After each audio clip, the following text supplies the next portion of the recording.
Hi friends, let us look at some of the important news. My name is Dinesh Arya and I'll bring everyday news for all of you. As of yesterday, 56,664 new corona cases were reported all over India. Total number of active cases as of yesterday was 7.56 lakhs. As of yesterday, 26.89 crore Indian got vaccinated. Still 5 states which accounts for almost 50% of the cases are Kerala, Maharashtra, Tamil Nadu, Andhra Pradesh and Karnataka. Yesterday in Mumbai, 753 new corona cases were reported. There is continuing decline in number of cases in Mumbai. 4 persons were arrested for illegal vaccination drive at Kandivali Housing Society in Mumbai.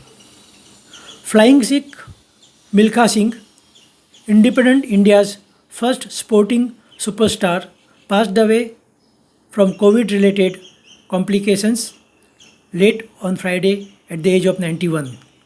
He won 4 gold medals in the Asian Games for India. 4 days ago, Milkha's wife Nirmal Kaur, a former India's volleyball captain, has lost her battle with the virus at the same Mohali hospital where the legendary runner breathed last.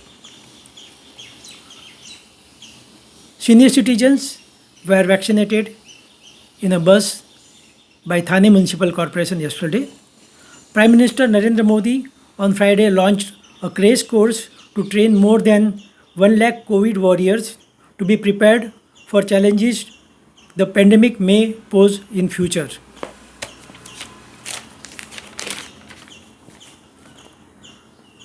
Frequent thunderstorms and thunder showers and 2 strong cyclone brought significant rainfall during the summer even before the southwest monsoon covers the entire country.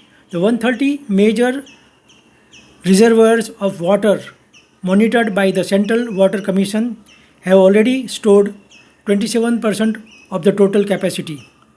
The Delta variant of COVID, first identified in India, is becoming the globally dominant variant of the disease as per the World Health Organization scientists. Air India is looking to raise rupees 200 to 300 crore from sale of real estate, both commercial and residential, all over India. Leading payment platform Paytm will seek shareholders' approval to raise up to 12,000 crore through fresh issue of equity shares in the forthcoming initial public offer, that is IPO. Country's foreign exchange reserve reached all-time high of $608 billion in the week ending June 11. Supply of food to schools under midday meal scheme, preschools and Anganwadis is exempted from GST as per the Central Board of Indirect Taxes.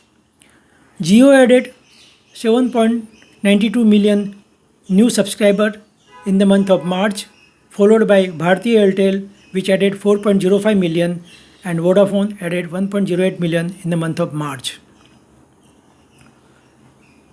BSE Sensex staged a smart recovery to end in the positive terrain after diving over 722 points during the day on Friday as heavyweights Reliance Industries, HDFC Bank and HDFC saved the day. And finally, BSE Sensex closed 21 points above the previous day closed and closed at 52,344 points. Rupee continued declined against dollar and $1 was equal to 73.86 rupees. This is Dinesh Arya signing off.